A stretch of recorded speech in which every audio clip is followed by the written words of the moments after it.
If you've ever wondered how to view Instagram posts and stories without needing an account, we have two methods to do so quickly. The first approach to viewing posts without an account is by using the direct profile link.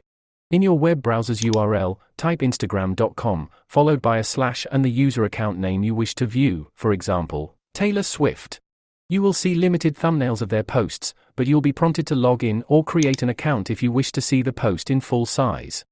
Alternatively, you can use Imgin to view posts without an account.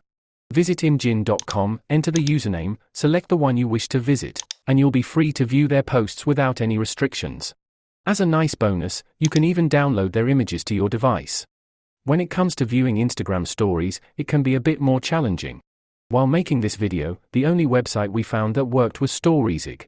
Visit StoriesIG.info and enter the profile for which you wish to find the stories. Here you will be able to open the stories in full view and even download them. That's it. If you found this video helpful, please visit our full playlist of tutorials about Instagram.